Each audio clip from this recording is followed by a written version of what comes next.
Bienvenue dans votre chaîne Univers Mathématique. Dans cette vidéo, on va voir la correction de l'exercice suivant, un exercice sur le produit scalaire niveau tronc commun sciences. Donc on considère comme énoncé, ABCD est un carré de longueur A, I est le milieu du segment AD et J est le milieu du segment DC. Pour la première question, on veut calculer deux produits scalaires. Le produit scalaire ADAI en fonction de A et le produit scalaire DGBA en fonction de A. Donc on va commencer premièrement par le produit scalaire ADAI. Donc j'écris ADAI. Normalement, le produit scalaire de deux vecteurs, par exemple ABAC, il est égal à la norme du vecteur AB qui est la distance AB fois la norme du vecteur AC qui est la distance AC fois le cosinus de l'angle BAC ou bien l'angle ABAC. Bien. Mais dans des cas particuliers, on remarque ici que les deux vecteurs AI et AD, ils sont collinéaires. Collinéaires, c'est-à-dire ils ont la même direction, ils ont le même sens. Donc les deux vecteurs, ils sont collinéaires, c'est-à-dire parallèles ou bien dans une seule droite, et de même sens. Lorsque les deux vecteurs sont collinéaires et de même sens, leur produit scalaire, c'est le produit de leur norme ou bien le produit de leur distance. C'est-à-dire, j'écris ici, le produit scalaire ADAI, c'est la distance AD fois la distance AI. Pourquoi? Parce que lorsque les deux vecteurs sont collinéaires et de même sens, l'angle entre ces deux vecteurs est nul et le cosinus de 0, c'est 1. Il reste la distance fois la distance. Maintenant, bien sûr, je calcule AD. La distance AD, c'est en fonction de A, c'est le petit a. Et puisque I, c'est le milieu du segment AD, alors la distance AI, elle est égale à A sur 2. Donc ici, A fois A sur 2, qui est égal à A carré sur 2. Ça, c'est pour le premier produit scalaire. Pour le produit scalaire DGBA, donc on remarque ici que DG et BA, ce sont deux vecteurs collinéaires. Collinéaires puisqu'ils ont même direction. Mais ils n'ont pas de même sens. C'est-à-dire ils ont le sens contraire. Alors lorsque deux vecteurs, ils sont collinéaires et ils ont leur sens contraire, leur produit scalaire, c'est l'opposé du produit de la distance fois la distance. Donc j'écris ici DGBA comme produit scalaire, c'est moins la distance DG fois la distance BA. Pourquoi? Parce que lorsque les deux vecteurs ils sont collinéaires et de sens contraire, alors l'angle entre les deux vecteurs est égal à pi et le cosinus de pi est égal à moins 1. Donc j'écris ici moins et je calcule, je prends les distances au lieu des vecteurs. Et après, je vais bien sûr remplacer ou bien calculer dj. dj, c'est A sur 2 puisque G, c'est le milieu de DC. Et BA, c'est A. Donc ici, j'écris A sur 2 fois A qui est égal à moins A carré, moins A sur 2 fois A qui est égal à moins A carré sur 2. Question 1b. Donc on veut calculer maintenant le produit scalaire AGBI et déduire que les deux droites AG et BI sont perpendiculaires. On remarque que AG, il correspond au vecteur AG et la droite BI, il correspond au vecteur BI. Eh bien, d'après cette déduction, puisqu'on veut trouver que ces deux droites sont perpendiculaires, ça veut dire qu'il faut trouver que le résultat du produit scalaire est égal à 0. Donc, lorsque le produit scalaire est nul, les deux vecteurs, ils sont des deux vecteurs orthogonaux, donc les deux droites sont perpendiculaires. Donc, je commence par le calcul de AGBI. Donc, je trace AG et de même BI. Premièrement, on ne connaît pas la mesure de l'angle entre les deux, puisqu'on veut déduire que les deux droites sont perpendiculaires. Donc on va utiliser une autre façon pour calculer ce produit scalaire.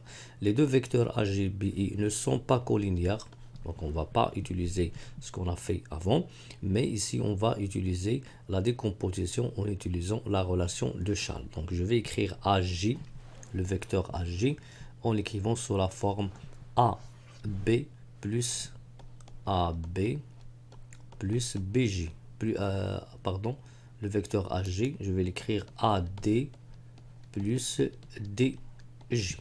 Et je vais écrire le vecteur BI, on remarque ici BI, comme BA plus AI. BA plus AI. Donc je décompose le premier vecteur par D et le deuxième par A. Après je simplifie ce produit scalaire. Donc j'obtiens ici ADBA, le produit scalaire ADBA plus le produit scalaire ADAI plus le produit scalaire DJBA plus le produit scalaire DJAI. Et je calcule maintenant ces quatre produits scalaires. Pour le premier produit scalaire ADBA, on remarque ici que AD, c'est ce vecteur-là, et BA, c'est ce vecteur-là. Et ces deux vecteurs, on remarque qu'ils sont deux vecteurs orthogonaux, puisqu'on a ici ABCD est un carré.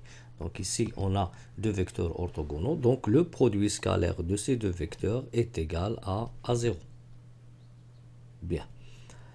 Maintenant, je passe au deuxième produit scalaire, ADAI. Donc ADAI. Donc on a déjà calculé ADAI. C'est quoi? C'est A carré sur 2. Maintenant, je passe au troisième produit scalaire, DJBA. DJBA, on a déjà calculé aussi, est égal à moins A carré sur 2. Je passe maintenant au calcul du quatrième produit scalaire, DJAI. Donc DJ, c'est ce vecteur-là. AI, c'est ce vecteur-là. On remarque que ces deux vecteurs, ils sont deux vecteurs orthogonaux. Donc le produit scalaire est égal à 0. On remarque maintenant que ce produit scalaire qui est HG fois BI est égal à 0 plus A carré sur 2 plus moins A carré sur 2 plus 0. 0 par plus 0, ça donne 0. Ces deux réels sont opposés, donc le résultat c'est 0. Donc on a calculé le produit scalaire HGBI, on a trouvé 0. Donc je peux déduire maintenant que les droites sont perpendiculaires. Pourquoi? Parce que lorsque les deux vecteurs, le produit scalaire de ces deux vecteurs est nul, alors les deux vecteurs ils sont orthogonaux. Orthogonaux, ça veut dire que les deux droites HG et BI sont perpendiculaires. Pour la deuxième question, on veut calculer le cosinus de IJIB. Cosinus de IJIB. Bien. Donc, pour calculer le cosinus de IJIB, donc je peux procéder de deux façons. Bien sûr, le cosinus de IJIB, il se trouve, bien sûr, dans le produit scalaire, l'expression du produit scalaire IJIB. Donc, si je veux calculer le produit scalaire IJIB, c'est la distance IJ fois la distance IB fois le cosinus de l'angle IJIB. Bien. Donc, premièrement, on va essayer de calculer ce produit scalaire. De même, calculer la distance IJ et calculer la distance IB et après trouver le résultat du cosinus de IJIB. Ou bien je peux utiliser la propriété d'Al-Kashi ou bien la relation d'Al-Kashi, bien sûr, qui nous donne que je peux bien sûr, si j'ai par exemple un triangle ABC, par exemple ABC, si j'écris BC carré, elle est égale, ce BC carré est égal à AB carré plus AC carré moins 2 fois le produit scalaire ABAC. Et dans le produit scalaire, je peux trouver le cosinus de l'angle A. Bien, donc on va ici travailler avec la propriété d'Al-Kashi. Bien, donc je trace la longueur ou bien le côté BJ pour travailler avec le triangle IBJ. IBJ. Et puisque je veux bien sûr déterminer le cosinus de l'angle IJIB, alors on va commencer la propriété d'Al-Kashi par le côté BJ. Donc j'écris BJ carré est égal à IJ carré plus IB carré moins 2, le produit scalaire qui est bien sûr IJIB, cosinus IJIB. Donc d'après cette propriété, pour trouver le cosinus de IJIB, qui est bien sûr posé dans cette question, il faut calculer les distances BJ, IJ et IB. 3 distances. Commençons premièrement par IJ. Donc pour IJ, on remarque que le triangle IDG, c'est un triangle rectangle. Donc d'après le théorème de Pythagore, je peux déduire maintenant que IJ carré est égal à ID carré plus DG carré. Donc je remplace ID par A sur 2. et dg par a sur 2. On obtient bien sûr a sur 2 carré plus a sur 2 carré. Je calcule, j'obtiens a carré sur 4 plus a carré sur 4. Je simplifie, je trouve a carré sur 2. Alors, ij est égal à la racine. Bien sûr, je vais travailler avec ij carré dans ce terme-là. Et je vais aussi travailler avec ij dans ce facteur-là. Donc, ij à quoi est égal à la racine de a carré sur 2. Si je simplifie, c'est la racine de a carré sur la racine de 2 qui est a sur racine de 2 que je peux simplifier en multipliant par la racine de 2. Je trouve a racine de 2 sur 2. Bien. Donc, on a trouvé ij carré qui est égal à a carré sur 2 que je peux remplacer ici et ij qui est égal à a racine de 2 sur 2 que je peux remplacer ici. De la même manière, je vais calculer maintenant IB. Donc, dans le triangle IAB, ce triangle, c'est un triangle rectangle en A. Donc, d'après le théorème de Pythagore, je peux calculer IB en utilisant la propriété IB carré est égal à IA carré plus AB carré. Je remplace IA par A sur 2 et je remplace AB par A. On obtient A sur 2 carré plus A carré. A sur 2 carré, c'est A carré sur 4 plus A carré. Je réduis au même dénominateur. IB carré est égal à 5A carré sur 4. Alors ici, j'ai trouvé IB carré que je vais utiliser dans ce terme-là. Reste maintenant à déterminer IB. Donc IB, je passe à la racine. IB, c'est la racine de 5A carré sur 4, qui est la racine de 5 fois la racine de A carré sur la racine de 4, qui est égale à A racine de 5 sur 2. A racine de 5 sur 2. Bien. De la même manière, donc on a calculé IJ et IB. Reste maintenant pour déterminer cosinus de IJ et B à calculer BG. Donc pour BG, je travaille dans le triangle BCG. Donc le triangle BCG, c'est un triangle rectangle en C. Alors d'après le théorème de Pythagore, BG carré est égal à BC carré plus CG carré. Bien. Je remplace CG par A sur 2 et je remplace BC par A. Donc le résultat c'est A sur 2 carré plus A carré. C'est de la même manière, donc le côté BG il est égal au côté BI. Donc A carré sur 4 plus A carré, je réduis au même dénominateur, le résultat c'est 5A carré sur 4. Bien, ici je vais seulement BG, le carré de BG, donc je vais m'arrêter ici. Bien. Après, je vais utiliser cette formule en remplaçant BG carré par ce résultat-là, IG carré, IJ par le résultat qu'on a trouvé avant, de même IB carré, IB pour trouver le résultat du cosinus IJ, IB. Bien. Donc, les résultats trouvés, bien, les longueurs des côtés du triangle BIG sont BG A racine 5 sur 2, IJ A racine de 2 sur 2, IB A racine de 5 sur 2. Donc, je vais écrire après la propriété d'Al-Kashi dans le triangle IBG en commençant par le côté BG. Le résultat BG carré égale à IJ carré plus IB carré moins 2IJ fois IB fois le cos IJ IB. Donc, je remplace BG carré par A carré 5A carré sur 4, 5A carré sur 4. Je remplace IJ carré par A carré sur 2 et je remplace IB carré par 5A carré sur 4 et je remplace IJ par A racine de 2 sur 2, IB par A racine 5 sur 2. Maintenant, je vais déplacer le terme contenant le cosinus à droite, à gauche. Et je vais obtenir 2 fois A racine de 2 sur 2 fois A racine 5 sur 2 fois le cos est égal à cette somme moins 5A racine carrée. Après, je vais simplifier. Premièrement, remarque à droite que on a deux nombres opposés. Il reste 2A carré sur 4. Ici, je vais simplifier. A carré, on obtient ici A carré, racine de 10. Et 2 sur 4, ça donne 2. Donc, on obtient A carré racine de 10 sur 2. Cos IJ IB est égal à 2A carré sur 4. Donc je peux simplifier par a carré ou bien utiliser la division et je vais trouver que racine de 10 fois le cos égale à 1. Pourquoi? Parce que je simplifie par a carré puisque a c'est une longueur, donc il est différent de 0. Pour le 2, je simplifie ici par 2 reste 1, je simplifie par 2 reste le 2. Donc on obtient, non pardon, ici, le 2 par le 4, ça reste a carré sur 2. Et je simplifie le 2 avec le 2, le carré avec le a carré, et j'obtiens racine de 10 cos ig et b est égal à 1. Donc, cosinus de ig et b est égal à 1 sur racine de 10.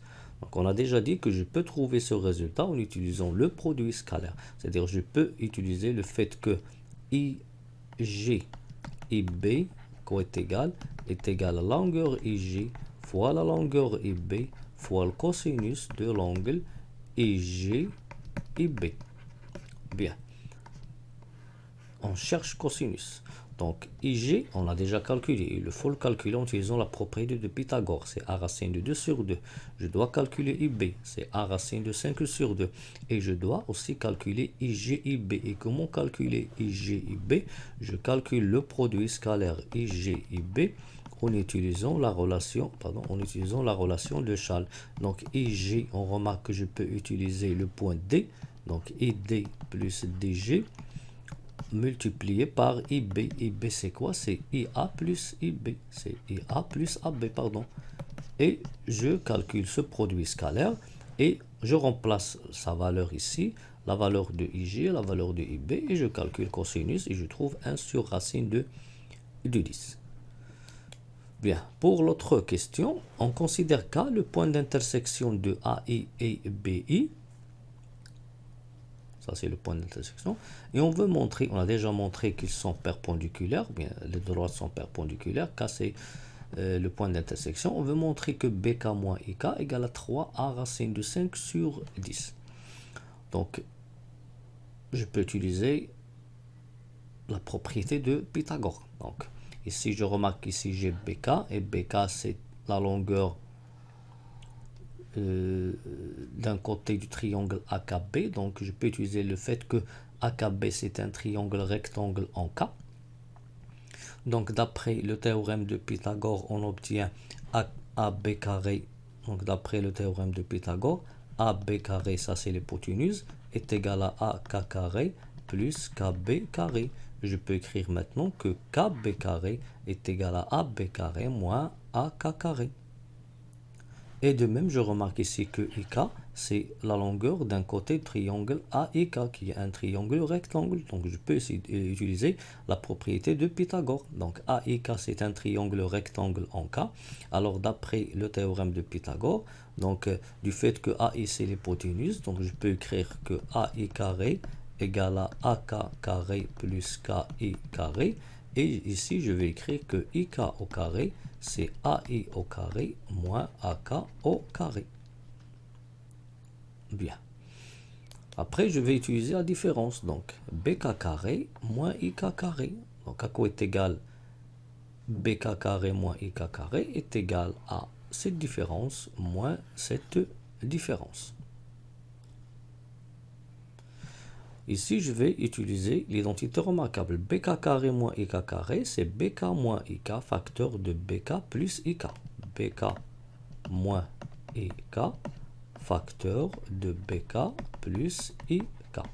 Et pour l'autre, je vais ici simplifier et supprimer les parenthèses. J'obtiens AB carré moins AK carré moins AI carré plus AK carré. Donc, je factorise par l'identité remarquable numéro 3 et j'y supprime les parenthèses. On remarque ici que AK carré sont opposés. Il reste AB carré moins AI carré.